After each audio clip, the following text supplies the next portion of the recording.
tayo. Dito po kayo dito sa kabila kasi madilim. Today is Monday. May pasok ako today doon sa kabila kong work lang.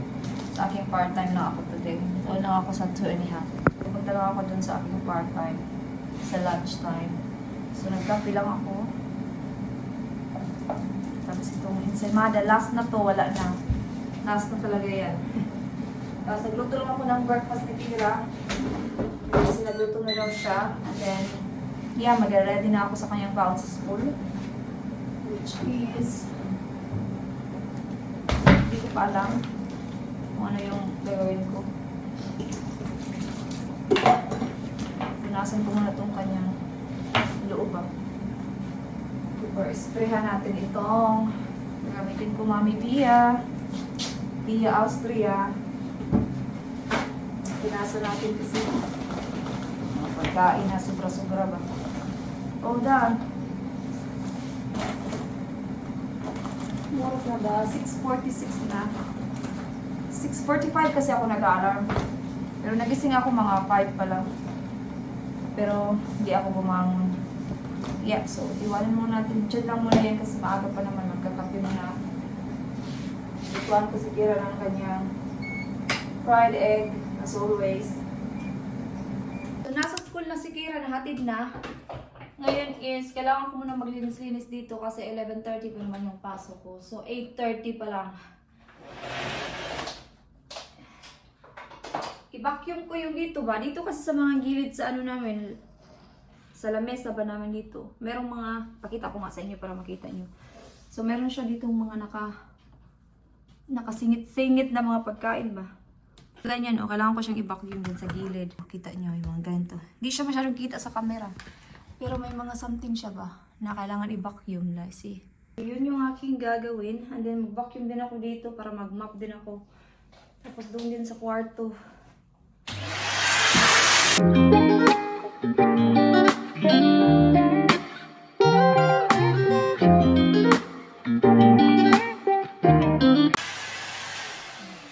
Nawala na yung mga hugaw-hugaw. So sa sahig na naman tayo mag-vacuum. Ito, ating labhan ko to sa day off ko. So, sa Thursday pa yung day off ko. So, lalabhan ko siguro to. Like, once a month, winawashing ko siya. Kasi, tingnan nyo. Hindi talaga maiwasan na may mga mga ketchup. Kasi, minsan, di ba, dito kumakain si Kira. Kaya, yan yung nangyayari. I-vacuum ko yung ilalim ba? See? Ah, malinis naman pala. Good.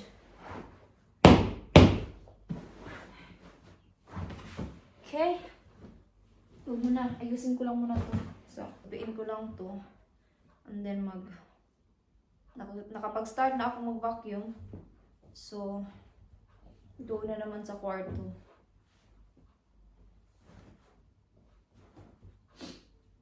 Maya pa naman ako papasok. Diyan lang yan. So, dito na ako sa kwarto. Si Henry yung ginamit ko today. Kasi parang hindi pa, para sa akin na hindi pa siya malinis. Sabi ni Dave kagabi, ibenta na daw to. Si Henry, ibenta na daw. Sabi ko, wag. Kasi pag kailangan ko ng mag-deep clean, si Henry kasi yung mas gusto ko. Ito kasi, pang ano lang yan, pang touch up, ganun. Kumbaga, freshen up lang yan. Pang alikabok. Ito talagang mga ganito is pang cover talaga.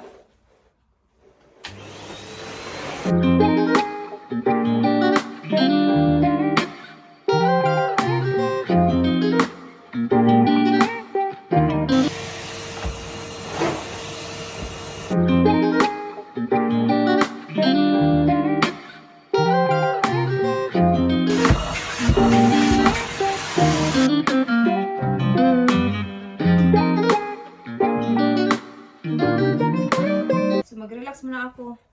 Tapos mag-mop ako sa floor. Nag-mop si Dave kagahapon. Nag-mop si Dave kahapon pero i-mop ko siya ulit today kasi wala naman akong gagawin bago ako papasok. Sayang yung oras. On the way na ako ngayon sa work. Hindi ko alam kung alam ko pa mag-work no kasi it's been 1 month kasi wala akong work doon. Sa isa kong work 3 weeks lang pero dito 1 month. Kaya iniisip ko kung alam ko pang mag-work. Pero for sure alam ko pa. Kasi once na nandun na yung skills, hindi na yun makawala.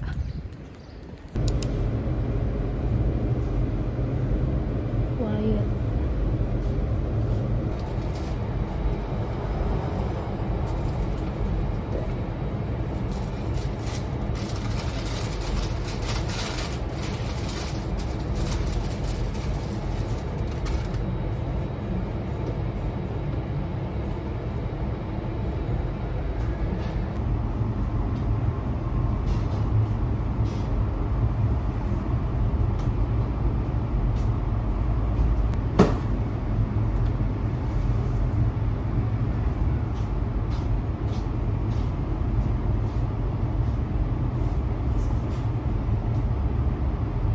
So, tapos na akong mag-work.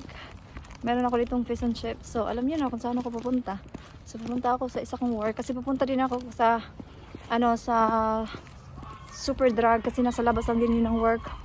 Kasi may bibili na ako sa buhok ni Kira. Kasi yung buhok ni Kira dry. Kailangan kong bumili na parang spray ba. So, nandito na ako ngayon sa bahay. At pumunta lang ako sa Morrison. Kasi bumili ako nitong pang ano ba sa CR. Snacks ni Kira sa school. Ano to? Oh, parang yung pa medyo dark. Yan, okay na. Yan, bumili ako ng panghugas ng plato. Meron pa naman kami pero 1 pound na lang kasi siya. So, might as well. Ito din pang sa labahan. Bago to ng Comfort. Parang bago siya. So, binili ko. Lahat ng mga pabango sa damit, mga ganong gustong gusto ko yan. Bango nga. Gamitin ko yan kahit konti lang yung labahan ko. Para matry ko lang ba. Bumili ako ng scones. Kasi magkape ako in a minute. Bumili din ako nito kasi kailangan kong hindi. Kailangan ko yan mamayang gabi. Bumili din ako ng avocado kasi kailangan ko yan mamayang gabi sa aking dinner. Sa salad ba. And then ito, nakalimutan ko sa work. So, kailangan ko din siyang labhan. Nandun yan sa work, 1 month na. And then, pumunta ako sa Super Drug. Ito yung binili kong spray sa buhok ni Kira. Yun lang naman yung binili ko. Yeah, I will see you later guys. Pag natapos na ako magkape, mag-chill muna ako kasi nga, quiet time ko na. So, mag-start na akong magluto ng dinner namin. So, i-bake ko tong dalawa. Sa akin na siya kay Dave. Tapos, mag-salad din kami. Ako lang yung mag-avocado. Si Kira is, ganito din kay Kira siguro, but ayaw niyang mag-chicken. Pakita ko. So, ito yung gagamitin ko. Si Kira kasi, napansin ko, nung hindi siya kumain ng manok, kasi nagluto ako ng manok na may sabaw 2-3 days ago. Wala pa siyang dry, dito sa lips niya. Pagkatapos niyang kumain ng manok, pagkabukas, nag-red na naman yung dito niya. So, possible na meron siyang allergy sa manok. I don't know. Pero sabi ko sa kanya, wag kang kumain ng manok tonight. So, yung gagawin ko sa kanya is yung maybe fish fingers na mayroong ganito din. Yun yung gagawin ko. Hindi ko muna siya bigyan ng manok kasi just in case lang para ma-test ba. I-cut ko muna tong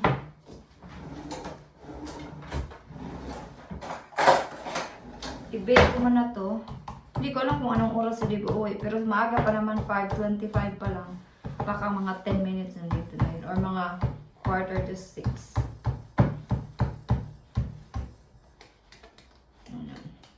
Ginaganon ko siya. Tapos, nirarap ko siya dito. Tapos, iganon mo siya. Tapos, i-microwave.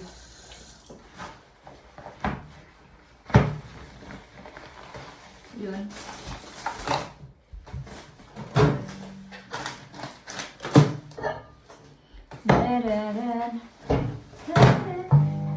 Okay na yung salad ko. And then, ito yung kay Dip. Hindi siya naglalagay ng mayo. Ako lang. So, ito na yung dinner ni Kira. Ibigay ko muna ito sa kanya. Wash your hands now, please. You want some ketchup, yeah? Nanghingi siya ng ketchup.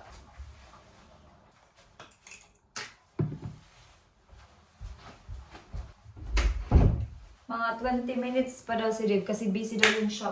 Pumunta kasi siya sa ano ba, sa shop. Kasi meron siyang binili.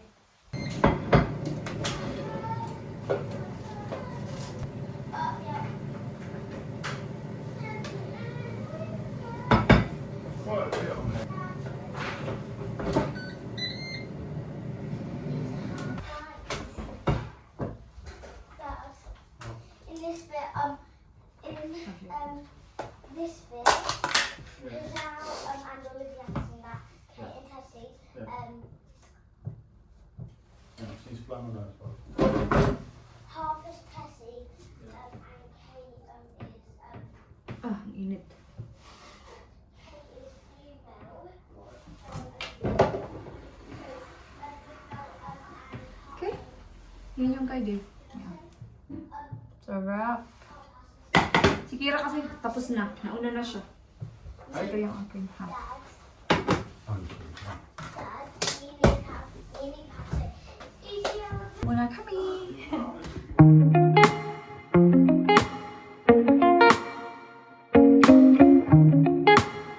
Hi guys, there's a bath.